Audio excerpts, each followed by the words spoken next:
এখানে ওখানে গিয়ে রিজেক্টেড হতে হতে হতে হতে ফাইনালি গিয়ে হচ্ছে রেডিওতে কাজ করার আর কি সুযোগ হয়েছে। তখন তো জীবন রঙিন ছিল, তখন এত পলিটিক্স বা কমার্শিয়াল এই জিনিসগুলো নিয়ে কখনো মাথা কাজ করে নাই। যেখানে সমানুপাতিক যে চিহ্নটা আছে বা কনস্ট্যান্ট যেটা আছে, এটা হলো হচ্ছে ট্যালেন্সি।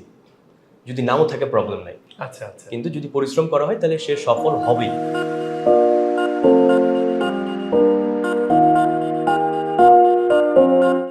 আসসালামু আলাইকুম। গল্পগ্রাফির নতুন পর্বে সবাইকে স্বাগতম জানাচ্ছি। আমি তাশফিকুল সামি। আমার সাথে আজকে যে অতিথি আছে ওনার পরিচয় নতুন করে দেওয়ার কিছু নেই। I am quite sure Facebook খুললেই ওনার এই মুখখানা আপনারা কখনো না কখনো দেখেছেন। আজকে আমাদের সাথে আছেন RJ জিবরান। কেমন আছেন ভাইয়া?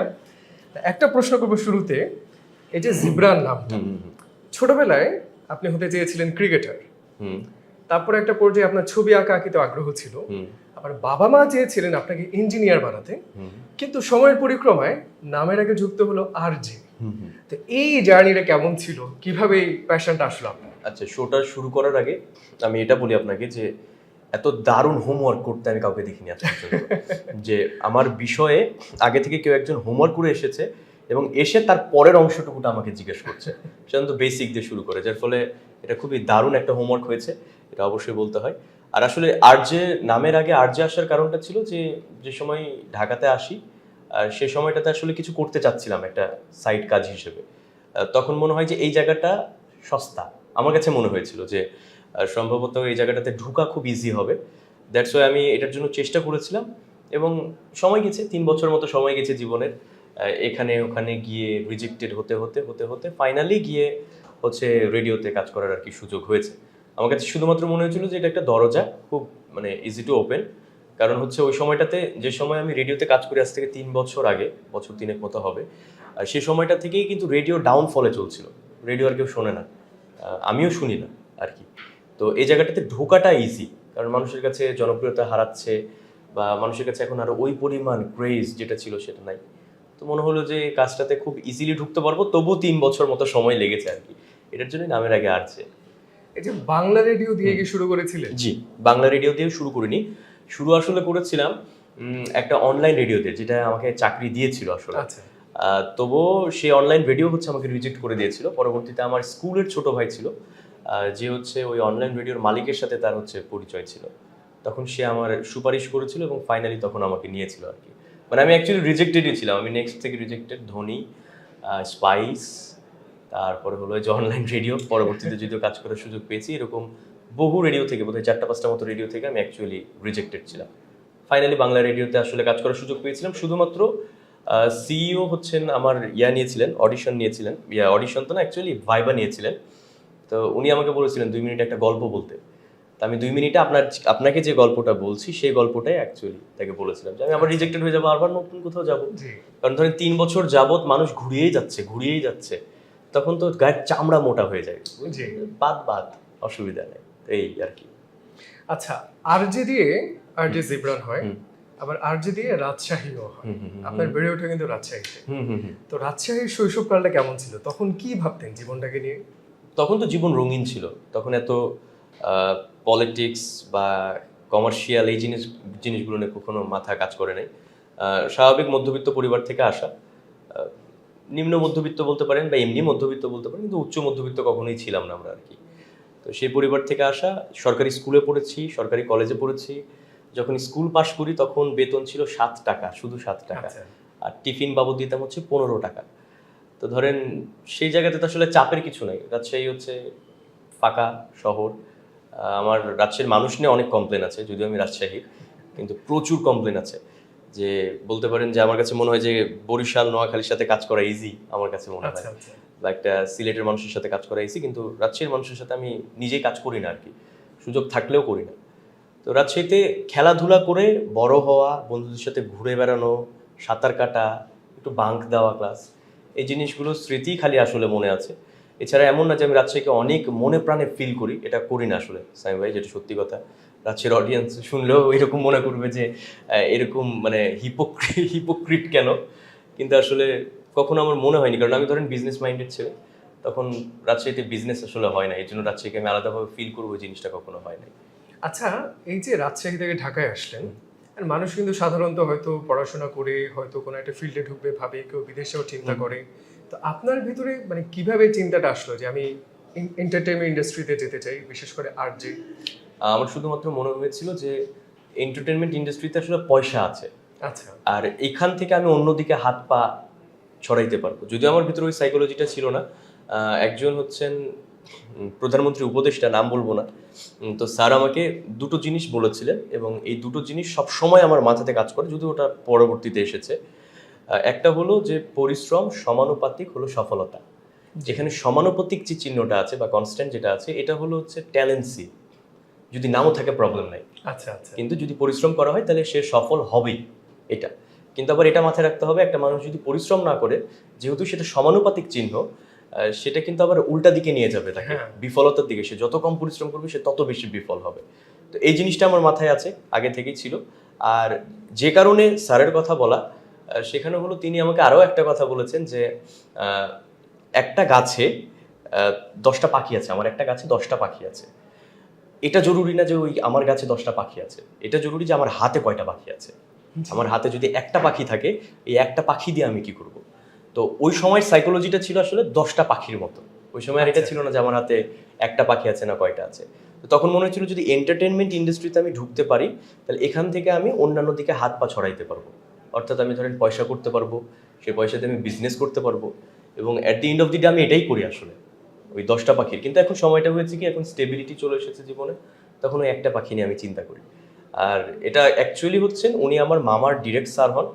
তখন আমার মামা হচ্ছে এই ছোট ছোট যে জিনিসগুলো থাকে, যেটা অ্যাকচুয়ালি মানুষের জীবনে ইম্প্যাক্ট ফেলবে। আমি রিসেন্ট ডেইজেই জেনেছি, বোধহয় মাস 2-1 আগে, 10টা পাখি একটা পাখি। আচ্ছা আচ্ছা তারপর থেকে আমি এখন একটা পাখি নিয়ে কাজ করি আর কি। এন্টারটেনমেন্টের কারণটা আসলে ওই সাইকোলজি থেকে আসে, যে আমি একটু পয়সাপাতি করবো, আমি মানুষজনের সাথে পরিচিত হব, আমি তখন বিজনেস করতে পারবো, আমি পয়সাই করতে পারবো। মেইনলি আমার এই জিনিসটাই ছিল, আর আমি এখন পর্যন্ত তাই করি আসলে। আচ্ছা, এই যে ধরুন অনেকেই কিন্তু কন্টেন্ট বানাতে চায়, ঢাকার বাইরে অনেকে। একটা সমস্যা আমরা প্রায়ই দেখি যে অনেকের উচ্চারণে আঞ্চলিকতা থাকে। আর আপনিও বলছিলেন যে আপনি কিন্তু ডিবেট করেননি বা আবৃত্তি শিখেননি, এবং শুরুতে হয়তো আপনার এই সমস্যাটা কিছুটা ফেস করতে হয়েছিল। তো এইটা যে ওভারকাম করলেন, বা আজকে যে সবাই জানে যে খুব সুললিত বক্তা হিসেবে আর যে জিবরানকে, এই পরিক্রমাটা কিভাবে পার করে আসলেন? এটা আসলে পার করে আসার কিছু না, আমি শুধুমাত্র একটা জিনিসই জানি ভাই, সেটা হলো অডিয়েন্স কি চায়। জি আমার কাছে কিন্তু মানে এক্সট্রাঅর্ডিনারি কোনো ইয়া নাই। আমি আহ, অন্যান্য সবাইকে বলি, আপনার সাথেও কখনো আলোচনা করলে সম্ভবত বলেছি, বা অনেককেই বলি যে আমার ভিতরে কোনো ক্রিয়েটিভিটি এক্সট্রাঅর্ডিনারি কিচ্ছু নেই, কিছুই না। আমি শুধুমাত্র জানি যে অডিয়েন্স কি চাই, অডিয়েন্স এখন এটা শুনতে চায়, এভাবে দেখতে চায়, এই জিনিসটা এভাবে সেল হবে। সেল হওয়া বলতে বোঝাচ্ছি এমন না যে ওখান থেকে পয়সা, এটা বোঝাচ্ছি না, জাস্ট অডিয়েন্স পছন্দ করবে, অডিয়েন্সের কাছ পর্যন্ত যাবে। আমি এই জিনিসটাই মনে করেছি। আমি আবৃত্তি শিখিনি, যার ফলে আমি, আপনি আমাকে একটা পরিচিত যদি মানে কবিতা দিয়ে দেন যে আমি পড়বো, জিনিসটা আপনার পছন্দ নাও হইতে পারে। জি কারণ আমি কোনো কিছু কাভার করে আবৃত্তি কখনো করিনি। আমার একটা জিনিস পছন্দ হয়েছে, আমি আমার মতো করে ওই জিনিসটাকে শুধুমাত্র রিড আউট করেছি, যেটা পরবর্তীতে অডিয়েন্সের কাছে আবৃত্তি মনে হয়েছে। আমার মানুষ দেখেছি সিরিজ আছে, আমি জানি না আপনি লক্ষ্য করেছেন কিনা, আমি মানুষ দেখেছি 1, 2, 3 এরকম 3টা আছে। আবার কিছু ছোট ছোট রেকর্ডিং আছে যেটা 2 মিনিট 2.5 মিনিটের হয়। এই জিনিসগুলো জাস্ট বেসিক রিড আউট ছিল, এবং আমার মনে হয়েছে এইভাবে যদি পড়ি আপনার ভালো লাগবে, এইভাবে যদি পড়ি আপনার গুজবাম্পস আসবে। তো আমার মা হচ্ছে এই জিনিসটা অ্যাকচুয়ালি আবিষ্কার করেছেন যে এটা তোমার ভিতরে প্রোডিজি হিসেবে আছে। তুমি হচ্ছে জাস্ট আবিষ্কার করতে পারো যে এভাবে হলে ভালো হয়। যার ফলে আমার ওই জিনিসগুলো অনেকটা রিড আউট, ওগুলো কিন্তু আবৃত্তি না। যে যেরকম থাকে না, শুনতে গেলেও পোস্তা গিয়ে তোমার নাকি মেয়ের বিয়ে, এরকম টাইপের কিছু ছিল যেগুলো আমরা আসলে পারেন, কিন্তু ওই জিনিসগুলো কিন্তু ভাই আমি পারি না।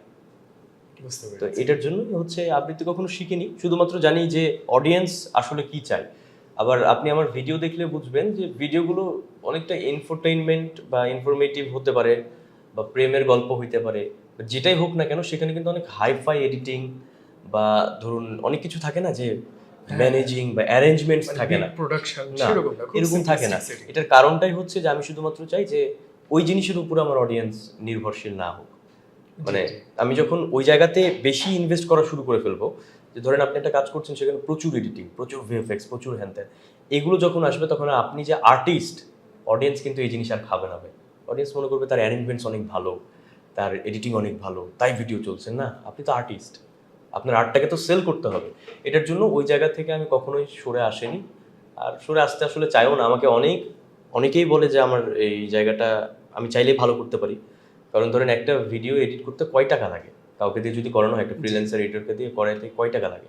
বিষয়টা টাকা দিয়ে না, বিষয়টা ওই টাকাকে সেভ করা দিও না। বিষয়টা হলো যে আমার অডিয়েন্স যখন ওইটাতে অভ্যস্ত হয়ে যাবে, তখন অ্যাকচুয়ালি অডিয়েন্স আর আমাকে আর্টিস্ট হিসেবে মনে করবে না। তো এটার জন্য আচ্ছা, আরজে ইমরান এন্টারটেইনমেন্টে ঢুকতে চেয়েছেন, সেই জন্য আরজে হলেন, কিন্তু তার যে এখন লক্ষ লক্ষ মেয়ে ফ্যান ফলোয়ার, তারা তাকে আরো বেশি করে দেখতে চায় টিভির পর্দায় বা নাটকে। অভিনয়ের দিকে কি আপনার কোনো ঝোঁক বা ভবিষ্যতে কি আমরা পাবো না, আপনাকে? আমি করতে চাই বলতে আমি অলরেডিও কিছু জায়গাতে কথাবার্তা বলেছি বা আমাকেও বলে, কিন্তু জিনিসটা কি হয়, ধরেন যে 100 কাজ করে লাভ নেই, একটা বাহুবলী যথেষ্ট। আমার কাছে শুধুমাত্র এটাই মনে হয়েছে। এটা মনে হওয়ার কারণ আছে, কারণ আমি যে 2-1টা কাজ করেছি তার ভিতরে 2টো কাজ মতো করেছি। 2টো কাজের ভিতরে একটা কাজ আমার পছন্দ হয়নি দিন অফ দি ডে, মানে আমার ভালো লাগেনি। এখানে প্রবলেমটা ছিল যে আমার হোমওয়ার্ক ভালো ছিল না। করোনার পরপরই হচ্ছে আমার স্বাস্থ্য প্রচুর ফুলে গেছিল, আচ্ছা, মানে মোটা হয়ে যাওয়া, যেটা আমি এখনো হয়ে আছি অনেকাংশেই, কিন্তু আরো মোটা হয়ে গেছিলাম আসলে। তো ধরেন একটা হোমওয়ার্কের দরকার আছে না, আমি একজনকে আপনাকে যদি উপস্থাপন করি, তাহলে আমার প্রয়োজন কি স্ক্রিপ্ট অনুযায়ী। সেই জায়গাটাতে আমি স্ক্রিপ্ট শুনিনি, কারণ আমি একজন নিউ কামার। আবার হচ্ছে মানে মেইনলি হচ্ছে যে আপনি যে আমার সাথে বসে একটা ভালো শিল্প তৈরি করবেন, এই জিনিসটা আলোচনা করেন নাই। আমি শুধুমাত্র করেছিলাম কাজটা যে আমি এই জায়গাটাতে নতুন একটা ভ্যালু ক্রিয়েট করব, বা আমি মুভ করব না আসলে, আমি এই জায়গাতে থাকবো, কিন্তু একটু এক্সপ্লোর করা আর কি, যে হয় কিনা, অডিয়েন্স আমাকে পছন্দ করে কিনা, এই জায়গাটা আমার জন্য কিনা, এটার জন্য। তো ওই অভিজ্ঞতাটা খারাপ ছিল। পরবর্তীতে যখন বুঝলাম যে না, আমাকে আসলে বসে বোঝে বা আমার মতোই কি বলবো মোটিভের একজন মানুষকে প্রয়োজন, পরবর্তীতে আমি পেলাম, দিয়ে আমি একটা নাটকও করেছি। আচ্ছা, নাটকটার প্রবলেমটা ছিল নাটকের গল্প ছিল না। আচ্ছা, মানে নাটকের গল্পটা তো থাকতে হবে, কিন্তু প্রথম একটা কাজ নিজেকে দেখা এভাবে, এটার জন্য ওই ডাইরেক্টরের উপরে সবকিছু ছেড়ে দেওয়া হয়েছিল। ফাইনালি সে কাজ ভালো করেছে, মানে একটা বেসিক গল্পকেও সে খুব সুন্দরভাবে ফুটিয়ে তুলেছে, খুব প্রেজেন্টেবল আর কি। পরবর্তীতে মনে হলো যে না, এই জায়গাটাকে পোর্টফোলিও বানিয়ে কাজ করা সম্ভব। তো আমি এখন চেষ্টা করছি আসলে একটা আসলে ভালো ডিরেক্টর খোঁজার, যে ভালো ডিরেক্টর বলতে ডিরেক্টর তো ভালো আছে, কিন্তু কেন আমার সাথে কাজ করবে, জি। যার ফলে তাকে তো কনভিন্স করতে হবে যে আপনি আমাকে তৈরি করতে পারেন, আপনি আমাকে নতুনভাবে ইন্ট্রোডিউস করাইতে পারেন, আপনি আমাকে আবিষ্কার করতে পারেন।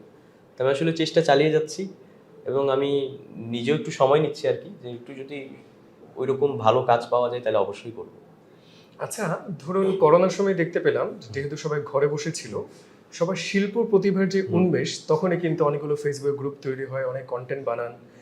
এদের 90% কিন্তু সময়ের স্রোতে হারিয়েও গেছে।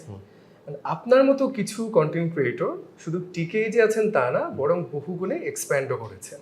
এটি সাস্টেইনেবিলিটি, এতদিন ধরে টিকে থাকা। এবং আরেকটা ব্যাপার দেখতে পাচ্ছি যে ফেসবুকের অ্যালগোরিদম চেঞ্জ হয়, হয়তো লাখ লাখ ফলোয়ার থাকা সত্ত্বেও ভিউ আসে না কন্টেন্টে, কিন্তু আপনার কিন্তু সবসময় কনসিস্টেন্টলি ভিউটা আসে।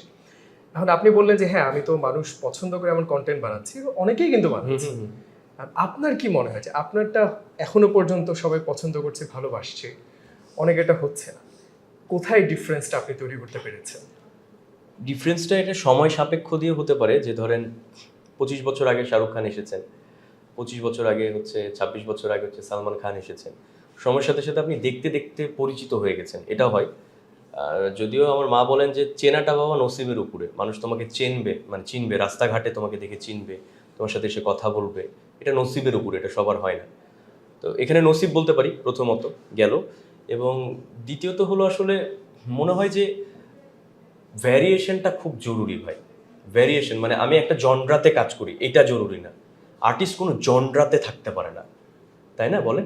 আমরা কিন্তু তেরে নামে সালমান খানকেও দেখেছি, আমরা ওয়ান্টেডের সালমান খানকেও দেখেছি, আমরা হচ্ছে ধরেন রেস 3-রও সালমান খান দেখেছি, যাকে আমরা পছন্দ করিনি। কিন্তু দেখেন প্রত্যেকটা ভ্যারিয়েশন আছে, আলাদা আলাদা কাজ করে। মাই নেম ইজ খান আলাদা কাজ শাহরুখ খানের, তারপরে দিল তো পাগল হ্যায় আলাদা ধরনের কাজ, জব তক হ্যায় জান আলাদা ধরনের কাজ, সব কিন্তু রোমান্টিক না। দেখেন আবার পাঠান, সেটা আলাদা ধরনের কাজ। এটাতে কি হয়, আমি যখন জনরা বের করবো নতুন নতুন, তখন ওই ধরনের রুচিশীল মানুষগুলোকে আমি আবার পাবো। আমি প্রথমে আমার কেরিয়ার শুরু করেছিলাম প্রেম ভালোবাসা দিয়ে, তাই না? আমি প্রেমের গল্প বলতাম, ভালোবাসা রং বদলায় না, এই দুটো কথা আসলেই কিন্তু আগে আমার কথা আপনার মনে আসে। এবং এই জিনিসগুলো আমি একবারে আপনাকে খাওয়াই নেই, আমি প্রথমে আপনাকে দিয়েছি, আপনি পছন্দ করেছেন, মাস 8 পরে গিয়ে আমি আবার ওই জিনিস আপনাকে দিয়েছি, সেম জিনিসই দিয়েছি, আপনি আবার আমাকে দেখেছেন। আমি বছরখানেক পরে গিয়ে ওই জিনিস আবার দিয়েছি। এখানে অনেক ধরনের ঘটনা ঘটেছে, যে ধরেন আমার পেজ একবার হ্যাক হয়েছে, সেটার জন্য হয়েছে। একবার হয়েছে যে আমাকে যে ম্যানেজ করতে ওই সময়, সে সম্ভবত ড্রাঙ্ক হয়ে আমার সব ভিডিও ডিলিট করে দিয়েছে, আচ্ছা এটাও হয়েছে। তো ধরেন এই জিনিসটা ট্র্যাজিক্যালি আপনার কাছে 3বার 4বার করে একই জিনিস গেছে, কিন্তু 3বার 4বার একই জিনিস যেটা আপনার পছন্দ, আপনার কাছে যখন আমি ফোর্স ক্রিয়েট করে দেখাচ্ছি, তখন আপনারা আমাকে মনে রাখা কিন্তু ইজি, জি খুবই ইজি। আমি প্রেম ভালোবাসা নিয়ে কথা বলতে বলতে আমার মনে হলো যে হইল এখানে কেন, আমার কিছু ভাই ব্রাদার বলে অনেক নাটক, অনেক নাটক, কারণ সে আমাকে বাস্তব জীবনে চেনে। তখন তার মনে হচ্ছে যে না না না, এটা অনেক নাটক। ধরেন তখন মনে হলো যে আমি একটু স্ট্যাট নিয়ে কথা বলি। আমি যে সময় স্ট্যাট নিয়ে তৈরি করা শুরু করলাম, সে সময়টাতে যদিও এত সোশ্যাল মিডিয়ার ইয়াটা বেশি ছিল না, বছর 3 আগেও কিন্তু ছিল না। করোনার পর থেকে হচ্ছে মানুষজন এত ক্রিয়েশন, এত জায়গাতে এসছে। তো যে সময়টাতে হচ্ছে বোর হয়ে গেলাম আসলে প্রেম ভালোবাসা নিয়ে, মনে হলো যে না থাকুক, এই জনরার বাদশা আমি, আমি আসলেই বাদশা আছি। আমি ভাই যাই আসে না আমার কে কি বলছে না বলছে, আমি যদি আপনি এখানেই মানে আমার যদি মনে হয় যে আমি ঘন্টা 2-এর ভিতরে আমি একটা কিছু বানাবো, আমি বানাইতে পারবো, আমি ওই জিনিস চালাইতে পারবো, আমি জানি কেমনে খাবে অডিয়েন্স, আমার এটা হলো মেন উদ্দেশ্য। এরপরে স্ট্যাট নিয়ে কাজ করা শুরু করলাম। স্ট্যাট নিয়ে কাজ করতে গিয়ে ওই সময় হচ্ছে এবার এজেন্সিস ব্র্যান্ডস হচ্ছে এদিকে ঝুঁকা শুরু করলো, এই করোনার ঠিক কিছু কয়েকদিন আগ দিয়ে এরকম হবে। করোনা শুরু হবে তার আগ দিয়ে, কারণ ঘরে বসা শুরু করবে, ব্র্যান্ডস হচ্ছে সোশ্যাল মিডিয়াতে ঢুকবে। স্ট্যাট দিয়ে ব্র্যান্ডসের সাথে আমি প্রচুর কাজ করলাম, কারণ convincing number, G language of god, যখন আপনাকে বুঝাচ্ছি এই নাম্বারে ওই আপনি কোর্স পারচেস করছেন, আপনাকে যখন এটা বুঝাচ্ছি, তখন আপনি তো বসায় আপনি প্রায় 1 বছর 6 মাস মতো বসা, 1 বছর 6 মাসে আপনার কাজই হইলো আমাকে দেখা, আপনি কোর্স পারচেস করবেন, আপনি হচ্ছে এই জিনিস পারচেস করবেন বা এই ধরনের সার্ভিস নেবেন, সেখান থেকে আমি পয়সা আয় করব, আপনি আবার গ্রো করছেন, আপনার মানে যেগুলো দক্ষতা আছে সেগুলো বাড়ছে, ব্র্যান্ডস আমার সাথে খুশি, কিছু না, জাস্ট একটা বিজনেস।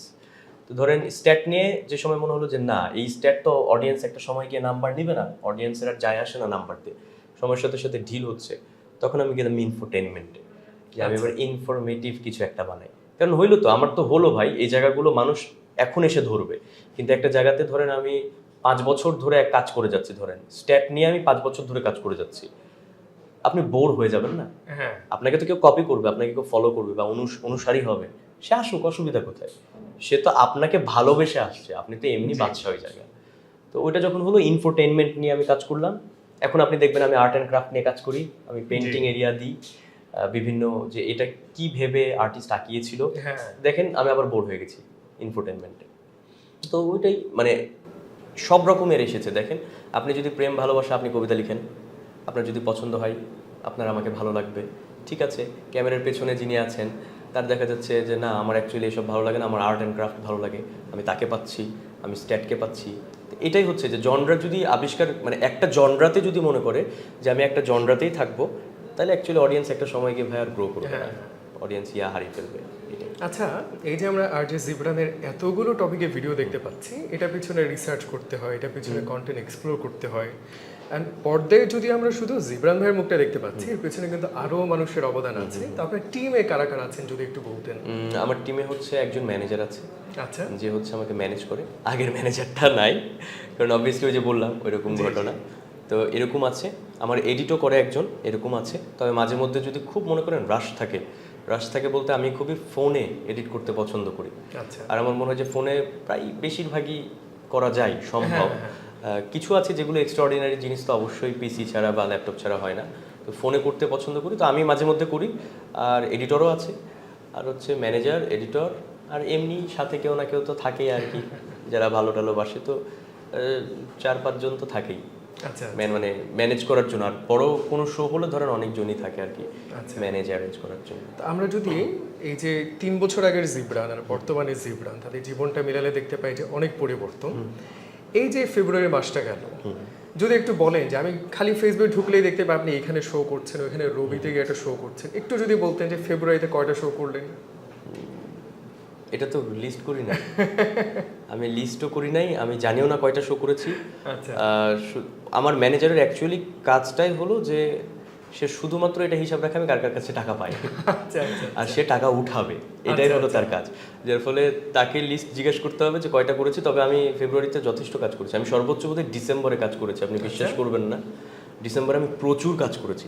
আমার শুধুমাত্র ডিসেম্বর জুড়েই হচ্ছে আমি এয়ারটেলের সাথে বোধহয় 14 দিনের কাজ করেছি শুধু ডিসেম্বরে, আর বাকি তো অন্যান্য কাজও আবার করেছি ধরেন। তো ডিসেম্বরে আমি সর্বোচ্চ বিজি ছিলাম, ফেব্রুয়ারিতে তেমন কোনো বিজিও ছিলাম না আসলে। আর দেখা যাক কি হয়, বিজি থাকতে আমার ভালো লাগে সামি ভাই। না, এই যে ধরুন আপনার এই প্রশ্নটা করার উদ্দেশ্য এটাই যে কেউ যখন শুনবে সে তখন জানবে যে আচ্ছা ঠিক আছে, আমি যদি জিবরান ভাইয়ের মতো কন্টেন্ট বানাই, আমি যদি ক্লিক করতে পারি, তাহলে আমারও এরকম অনেকগুলো প্রজেক্ট আসবে, অনেক ব্র্যান্ড আসবে। তো এখন এই যে একটা ছেলে ভাবছে আপনার মতো অবস্থায় পৌঁছাতে, যেটা তো আপনিও ভেবেছিলেন 4-5 বছর আগে, তো তার আসলে কি কি থাকা উচিত? মানে আপনি একজন কন্টেন্ট ক্রিয়েটর হিসেবে তো এক্সপিরিয়েন্সটা এতদিনে গেইন করেছেন, একটা নতুন কন্টেন্ট ক্রিয়েটরের ভিতরে কি কি দেখতে চান আপনি?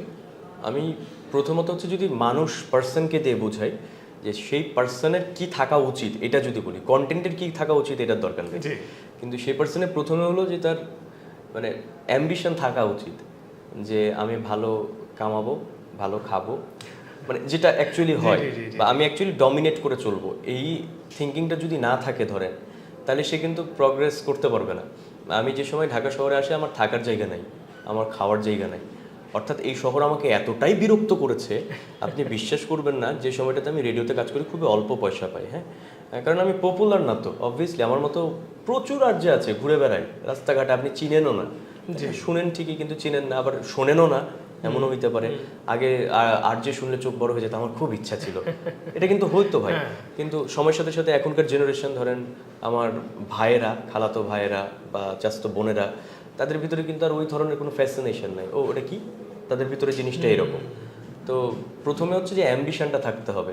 এই আমি রেডিও শো করে যখন ফেরত আসতাম, আমি এতটাই মনে করেন বিরক্ত হয়ে যেতাম হাঁটতে হাঁটতে, মানে হেঁটে আসা, মনে করেন ক্লাসে যেতাম, ক্লাস থেকে কোনো মতে বাসে উঠেই, ক্লাস থেকে নামতে নামতেই বাসে উঠেই মনে করেন আমি যেতাম শো করতে। তার আগে প্রচুর হোমওয়ার্ক করতে হতো, কারণ আমি কি শো করব, আপনার সাথে কী নিয়ে কথা বলবো, তারপরে ফেসবুকে কি পোস্ট যাবে, যে পোস্টটা আপনার কাছে ইয়া হবে কিনা, এগুলো আবার বিভিন্নভাবে যারা ম্যানেজ করতো অফিস, তাদের কাছ থেকে ঘুরে জিনিসগুলো সাবমিট হয়ে আসতো, এটা চেঞ্জ করো, ওই করো, হ্যান করো।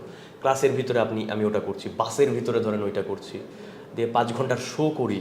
শো করে যখন মনে করেন ফুটপাথ দিয়ে হেঁটে আসি আমি, সেই সময়টাতে আমি থাকতাম একটা বন্ধুর হলে, মানে আমার থাকার তো জায়গা নাই, বললাম না যে নর্দমার জীবন যেটাকে বলে। তো ধরেন হেঁটে আসতাম আর বারবার বলতাম আল্লাহ আমি সারা জীবন তো এমনি হেঁটে আসবো না। তো ধরেন এটা কিন্তু অ্যাম্বিশন থেকে আসছে, এটা হচ্ছে শহর আমাকে এতটাই জ্বালিয়েছে যে আমার মনে হচ্ছে একটা সময় তো ঢাকা শহরকে আমি ডমিনেট করব, আমি করব, এটা আমি যেভাবে চাইবো আমি সেভাবেই তাকে ডমিনেট করব। আমার জীবন এইভাবে আছে, একটা সময় গিয়ে তো থাকবে না। কিন্তু দেখেন এটা অ্যাম্বিশন থেকেই হয়েছে, জ্বালা থেকেও হয়েছে। কিন্তু এটা যদি আমি খুব আরামের জীবন একটা পেতাম, আরামে চলাচল করতাম, তাহলে বোধহয় আমার অন্যদিকে ক্রিয়েটিভিটি থাকতো। কিন্তু এই যে ধরেন আমি সবসময় যে বিজনেসটাকে বলি যে আপনি বোঝেন বিজনেসটা কি, এটা বুঝলে কিন্তু এই কষ্টটা আর ধরেন একটা সময় গিয়ে থাকবে না, লাঘব হয়ে যাবে। তো একটা পার্সনের ভিতরে প্রথমে তো অ্যাম্বিশন থাকা উচিত যে আমি 5টা মানুষ যেরকম থাকে তার থেকে ভালো থাকবো। হ্যাঁ, আমার জ্বালাও 5টা মানুষের থেকে বেশি থাকবে, আমার ব্লাড প্রেশার 5টা মানুষের থেকে বেশি থাকবে, আমার টেনশন বেশি থাকবে, আমার চুল পড়ে যাবে, কিন্তু জরুরি হইলেও চুল লাগাইতে পারবো কিনা পয়সা দিয়ে। এখন তো হয়, হেয়ার ট্রান্সপ্ল্যান্ট হয়, তো আমি লাগাইতে পারবো কিনা, আমি তাহলে আগে ওইটা সেট করি, কারণ চুল তো আমার টেনশনে পড়েই যাবে। তো ধরেন এটার জন্য চুল যদি নাও পড়ে ভাই, তাও কিন্তু ধরেন এটা বোনাস, এবার ওই পয়সা কামানোটা। তো অ্যাম্বিশনটা থাকা জরুরি একটা পার্সনের ভিতরে প্রথমত। দ্বিতীয়ত হলো যে তার বিজনেসটা বোঝা জরুরি। কেন আমি বারবার বলি আর্টের সাথে বিজনেস জিনিসটা যায় না, এটা আর্টিস্টরা বলে সাধারণত যে না না আর্টের সাথে আবার কিসের বিজনেস। কিন্তু আর্টের সাথে যদি বিজনেস না থাকে ভাই, আপনি একটা সময় গিয়ে যদি রিকগনিশন না পান, সময়ের সাথে সাথে আপনার বয়স হবে, আপনার এই জায়গাতে টিকে থাকার একটা সময় যাবে। কিন্তু আপনি যদি রিকগনিশন না পান যে মানুষ কেন চিনছে না, মানুষ কেন বলছে না, 2-1 জন বলে বলে আপনি দারুণ কাজ করেন, যে 2-1 জনের দারুণ দিয়ে আমার কিচ্ছু যায় আসে না, তাই না? আপনাকে যদি 5 লক্ষ মানুষ বলে ভাই আপনি দারুণ কাজ করেন, 10,000 মিন করেছে, 10,000 যথেষ্ট। 10,000-এর ভিতরে 10 জন আছে যে 10 জন আপনাকে আবার কাজ দিবে, এই 10 জনের ভিতরে 5 জন আছে আপনার টাকা মেরে দিবে, 5 জন আছে আপনার টাকা মারবে না, এই 5 জন আবার 10 জন হবে, 10 জন আবার 30 জন হবে, রোল করা, যেটাকে আমরা টাকা রোল করা যেটা বোঝাই। এইভাবে কিন্তু আপনি কাজ পেতেই থাকবেন, কাজ করতেই থাকবেন। আর আপনার মাথাতে যখন এটা আছে যে আমাকে এই জিনিসটা সেল করতে হবে, তখন আপনি আলটিমেটলি নিজেকে পুশ করবেন যে আমি ভালো কাজ করি। আমি ধরেন রকমারির সাথে কয়েকদিন আগে একটা কাজ করেছি, আচ্ছা, তো কাজটা খুব তাড়াহুড়ার ভিতরে আমি করেছি, খুব সময়ের ভিতরে, কিন্তু শুধুমাত্র হচ্ছে টাইমলি আমি পৌঁছাইতে পারি, টাইমলি পৌঁছাতে পারি বলেই কিন্তু মানুষ আমার সাথে কাজ করে। জি। এবার আমি কতখানি ভালো কাজ করছি এটা জরুরি না, জরুরি হলো আমি টাইমলি তাকে পৌঁছাতে পারছি। গেল কাজ আমি ভালো করি বলেই সে আমাকে কাজ দেয়, এটাও একটা বিষয়। অডিয়েন্স পছন্দ করলেই সে আমাকে আবার পরবর্তীতে কাজ দিবে, এটাও বিষয়। এখন অডিয়েন্স যে পছন্দ করবে সেটার জন্য কিন্তু আমাকে বারবার নিজেকে পুশ করতে হচ্ছে যে আমি নতুন কিছু করি, আমি আলাদা কিছু করি, বা আমি এভাবে অডিয়েন্সকে দেখাই। দেখেন আমার আর্ট ফর্ম কিন্তু সময়ের সাথে সাথে ভালো হচ্ছে, কিন্তু আমি যদি শুধু আর্টিস্ট থেকে যাই, তো ধরেন আমি খাইতে পারবো না, ফুটপাতে মরে যাবো একদিন, মানুষ আমাকে মনে রাখবে না, আমি বেশি কাজ করতে পারলাম না, তাইলে তো ভাই হইলো না। তো ওটার জন্য অ্যাম্বিশনটা থাকা দরকার, বিজনেসটা থাকা দরকার। আর্ট যদি অল্প থাকে, ওই যে বললাম ভাই একটা পাখি, হ্যাঁ একটা পাখি যথেষ্ট ভাই। আচ্ছা, এই যে জিবরান ভাইয়ের কথাগুলো শুনছিলাম, এ দিয়ে যদি বলি তিনটা শব্দ: আর্ট, অ্যাম্বিশন, অডিয়েন্স। তো এই যে জিবরান ভাইয়ের ফিলোসফিটা, এইটা কাজে লাগিয়ে আজ থেকে ধরেন 10 বছর পরে জি। আমরা জিবরান ভাইকে কিসের ভিতরে দেখতে পাবো, আর কোথায় কোথায় তার কাজগুলো সম্প্রসারিত হবে? মানে এটি কি আর্ট ফর্মকে কেন্দ্র মানে করে? আপনার ক্যারিয়ার, আপনার লাইফটাকে 10 বছর পরে আমি কোথায় হচ্ছে দেখতে রিয়েল চান? এস্টেটের বিজনেস অলরেডি করি। আচ্ছা আচ্ছা। আমার এটা করি বলতে আমি ধরেন অনেক কাজ করেছি অনেক মানুষের সাথে। তাদের কাছ থেকে আমি যখন পয়সা কালেক্ট করেছি, সে পয়সাগুলোকে জাস্ট ধরে রেখেছি। আমার টেন্ডেন্সি এটা ছিল যে আমি ধরে রাখবো। ধরে রাখাটা কিন্তু জরুরি ভাই। আপনি একদিক থেকে পয়সা আয় করবেন, একদিক থেকে পয়সা চলে যাবে, এটা খুব ইজি, বা বেশি চলে যাবে, পরেরটা পরে দেখবো, যেটা হচ্ছে অ্যাকচুয়ালি আমরা ক্রেডিট কার্ড ইউজের সময় দেখি যে ধরেন পরে দেখবো নি বা পরে দেবো নি, এই পরেটা খুব ইজি। কিন্তু এই টাকা পয়সাগুলো গুছিয়ে আমি প্রথমে ফিনটেকে ইনভেস্ট করেছি 2 বছর আগেই বোধহয়, 2 বছর আগে বোধহয়, মানে টাকা পয়সা সব গুছানোর পরে। ওই সময় আমি প্রচুর চুক্তিতে ছিলাম মানুষের সাথে, প্রচুর, মানে ধরেন নিঃশ্বাস নেওয়ার টাইম নাই এরকম অবস্থা, ধূপধাপ করে গেছি। সত্যি বলতে জিবরানের ফেসবুকের টাকাতে কিচ্ছু যায় আসে না। জি। আমার ফেসবুকের টাকাতে ভাই কিচ্ছু যায় আসে না। ফেসবুকের টাকাতে আমি ধরেন ইন্ডিয়া বেড়াই, থাইল্যান্ড যাই, এরকম টাইপের আমার বিষয়টা। ওই টাকাতে আমার কিছুই যায় আসে না, কারণ আমি যদি ওইটার উপর নির্ভরশীল হয়ে যাই, তাহলে জিনিসটা কী হবে জানেন, যে একটা সময় গিয়ে আমার জ্বালা তৈরি হয়ে যাবে। আমার জরুরিটা হলো যে ওইখান থেকে আমি একটা সময় আয় করব। একটা সময় কিন্তু আমি ওই টাকা দিয়ে চলেছি, ওই মানুষই, সেম মানুষ। কিন্তু পরবর্তীতে মনে করেন টাকা পয়সা গুছিয়ে নিয়ে ফিনটেক ইনভেস্ট করি, তারপরে বিটুবিতে ইনভেস্ট ছিল আমার একটা চশমার কারখানাতে। পরবর্তীতে সেগুলো আরও টাকা পয়সা আমাকে দেয় আর কি। সেই টাকা পয়সাগুলোতে ফাইনালি আমি রিয়েল এস্টেটের বিজনেস করি। আমি অ্যাকচুয়ালি বিজনেসই করবো ভাই। আচ্ছা আচ্ছা। এই জন্য আমার দেশের বাইরে, আমার মায়ের খুব ইচ্ছা যে আমি যেন চলে যাই, যে দেশের বাইরে চলে যাও, কিন্তু আমার ভাই কখনো ইচ্ছা করে না আসলে দেশের বাইরে চলে যাওয়ার জন্য। তো আপনি আমাকে দেখবেন বিজনেস ফিল্ডে, দেখতে পাবেনই। এখন আর্টের বিষয়টা হলো কি, যে আমি মনে করি যে আমার কন্টেন্টের লাইফ টাইমের যে একটা বিষয় থাকে, যে ধরেন লাইফ সাইকেল, সেই লাইফ সাইকেলটা অনেক বেশি। এটা আমি অ্যাকচুয়ালি বিশ্বাস করি না, এটা অহংকারের সাথেও বলা না, কিন্তু এটা যারা যে সকল এজেন্সি হচ্ছে আমাদেরকে হ্যান্ডেল করে, তারা নিজেরাই একটা হচ্ছে এই রেশিওটা তৈরি করে, যে আমি যে এর সাথে কাজ করছি 5 বছর পরে এই মানুষটা কোথায় যাবে, বা পরের বছরে এই মানুষটা টিকে থাকবে কিনা, পরের বছরে গিয়ে মানুষটাকে পছন্দ করবে কিনা, তাইলে কি আমি তার সাথে কাজ করব কিনা, এই জিনিসগুলো অনেক রকমের মানে মায়ের পাঁচ থাকে আসলে। তো আমার ভাই কন্টেন্টের লাইফ সাইকেল অনেক দিনের, মানে অনেক দিনের বলতে অনেক দিনেরই, চলবেই ধরেন, বা আমি ওইরকমই জিনিস বানাই যেটা আসলে চলবেই, এখন না চললে পরে গিয়ে চলবে, কিন্তু চলবে, কোথাও না কোথাও চলবে। এরকম অনেক ভিডিও আছে যেগুলো আমার ফেসবুকে চলে নাই, টিকটকে চলেছে। হ্যাঁ, এরকম অনেক ভিডিও আছে ভাই, ফেসবুকে চলে নাই কিন্তু টিকটকে চলেছে, এবং টিকটক গ্রো করেছে এটা দিয়ে। তো আমার ওই জিনিসটা আসলে যায় আসে না। আপনি ভালো জিনিস বানাইলে সেটা চলবে, যার আর্ট ফর্মে থাকবো, কিন্তু বিজনেস আর কি দেখতে পাবেনি। আচ্ছা, বিজনেসের কথা তো হলো, কিন্তু সাহিত্যের কথায় যদি আসি, আর্টিস্ট জিবরানে কিন্তু দুটো বইও আছে। দুটো বই। প্রথম বইটা খুব ইন্টারেস্টিং, যে গহিরা একটা সায়েন্স ফিকশনের বই।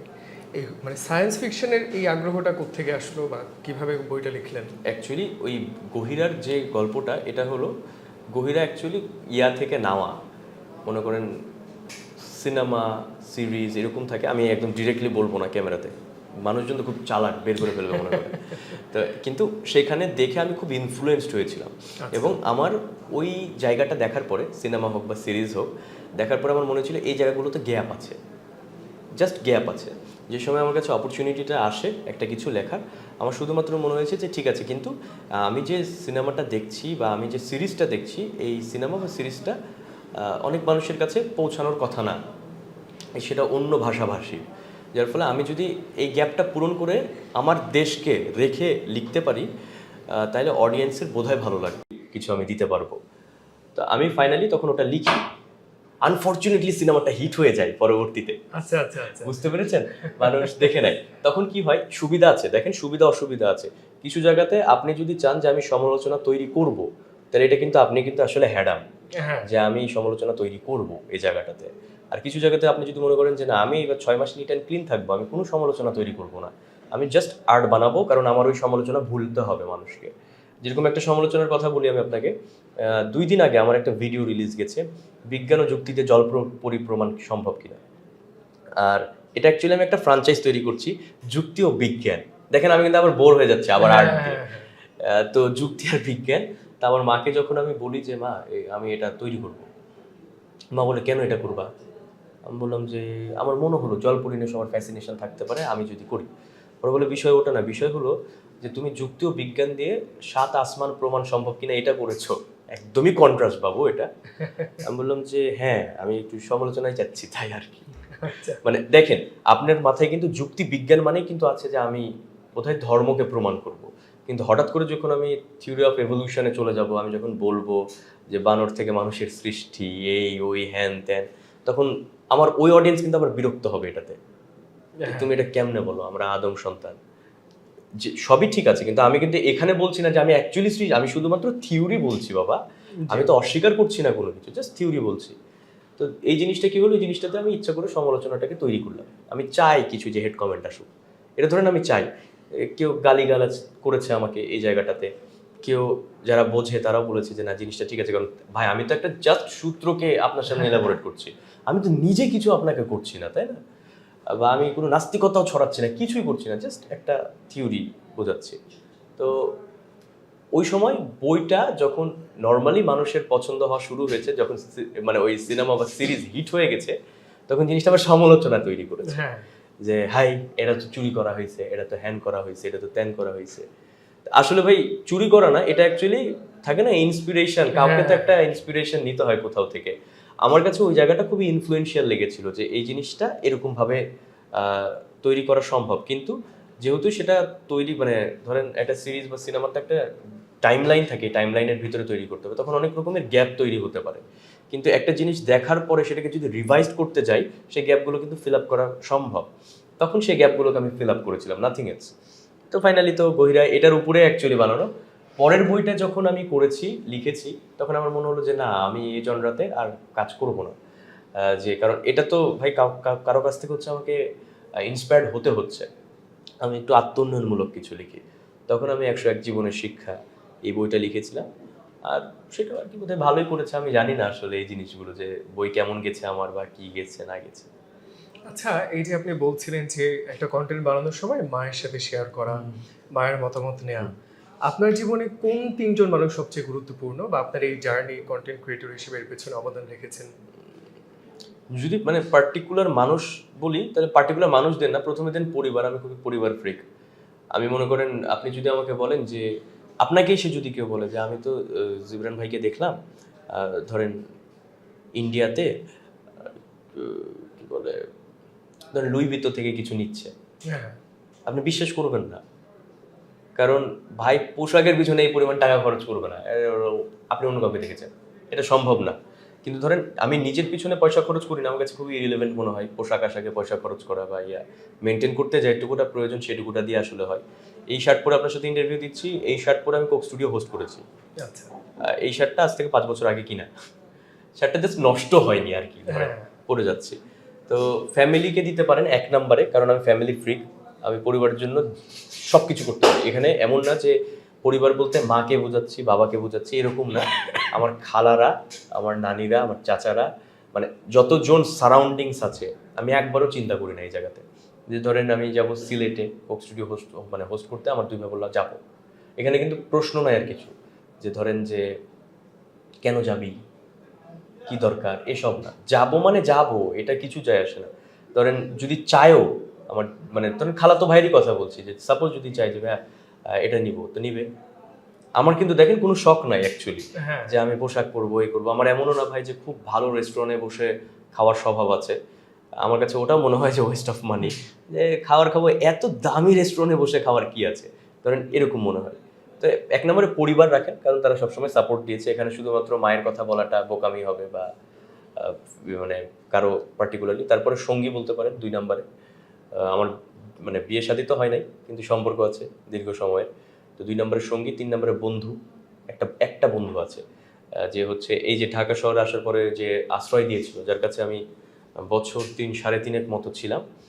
সে ঢাকা ইউনিভার্সিটিতে, আপনার ইউনিভার্সিটিতে পড়তো পিওর ফিজিক্সে। তো সে হচ্ছে তার হলে তার সাথে বেড শেয়ার করে থাকতাম।